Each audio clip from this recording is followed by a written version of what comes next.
Good afternoon, guys. Welcome to the video. So today I'm going to be showing you how to diagnose steering issues in your Chevy, pretty much any GM vehicle from 99 to I think 07 is when they changed up the design, but even then I'm pretty sure a lot of this is still relevant, my bad.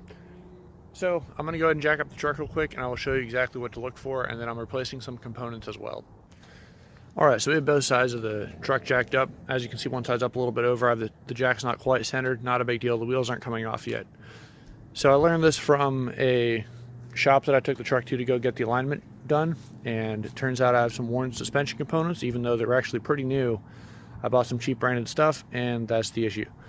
So I'm going to go in this order. First, we're going to do the wheel shake, and then we're going to go ahead and kind of go over everything that I can see and show you guys what's wrong.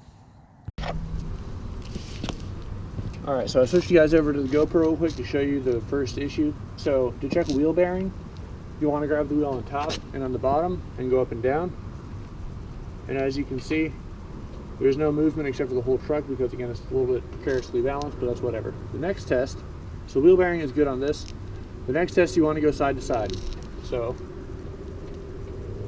as you can see, there's quite a bit of movement there. So the next problem is, where's that movement coming from? Alright, so you're focused on the tie rod right now, and as you can see,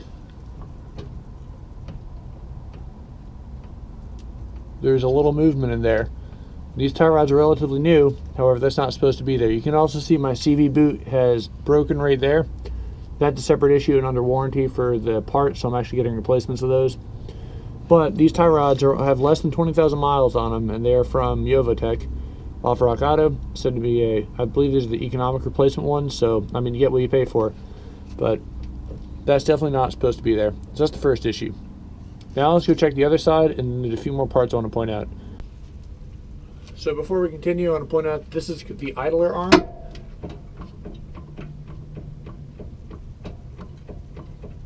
And you can see there's a little movement, but it's not too bad. I've seen a lot worse.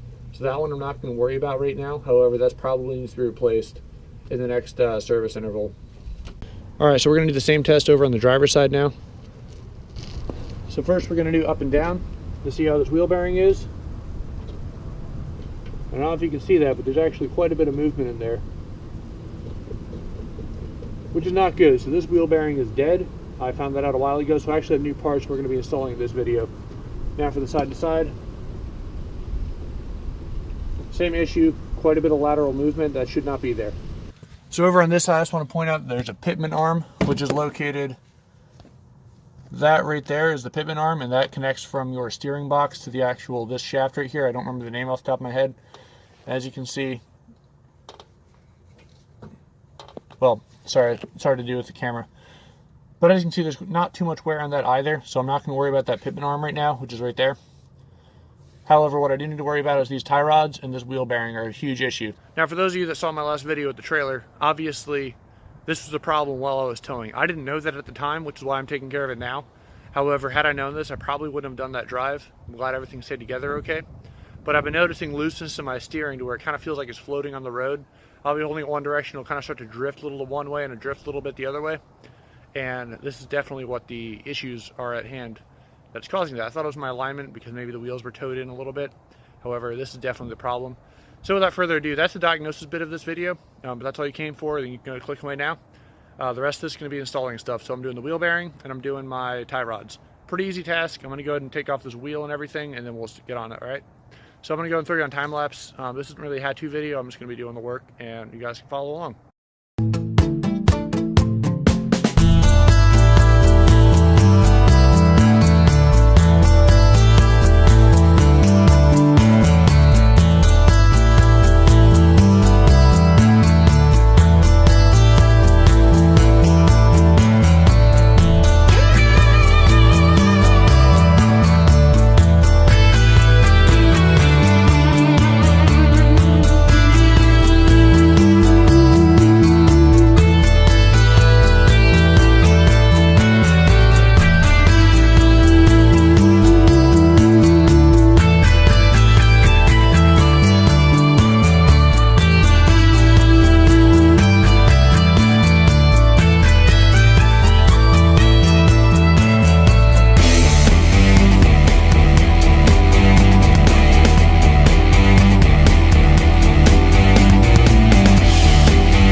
Alrighty, so as you can see, that came out pretty easily.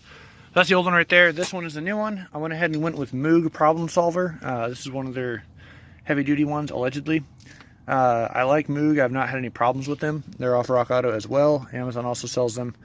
But as you can see, it comes with a new sensor for speed sensor, and then it has the actual wheel bearing itself.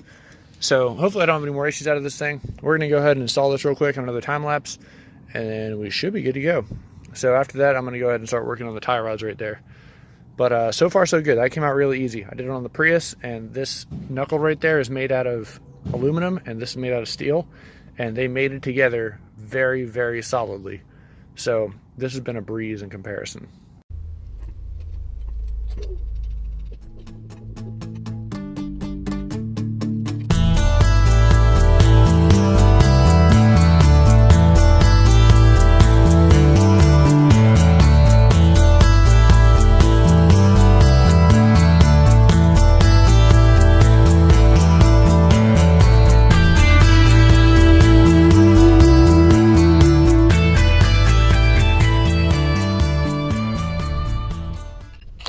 Alright, so that concludes the wheel hub bearing, or wheel hub assembly rather, bearing.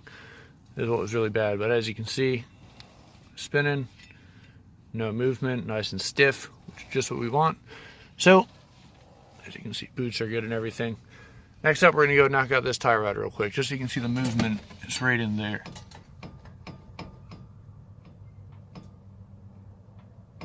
So, it's enough to be worrisome, and it's enough to not let me get a proper alignment. So I'm going to go ahead and knock that out.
Alrighty guys, everything's back together on this side. That's pretty much going to do it for this video. Hope you enjoyed. I'm going to go ahead and knock out the other side real quick, but it's the same thing, just the tie rod, so it'll be even easier. Anyway guys, thanks for watching. Hope you enjoyed the video. Next video I got to do is some more maintenance on this thing. We got to do the rear e-brakes back there. I started last time. My last video was going to be the rear e-brake. However, it's missing a piece, and I can only get it from this one specific kit. So I'll go ahead and put all that information in the next video, labeled something along the lines of e-brake work. But hey guys, hope you enjoyed the video. Hope you learned something. I'm hoping to be able to get alignment tomorrow, and definitely eliminated a lot of the play. There's still a little bit. However, I can't tell how much of that is because the other tie rod is moving as well. So I'm going to go ahead and get this back together and call it a day. Thanks for watching guys. Hope you enjoyed, and go ahead and leave a like, comment, subscribe.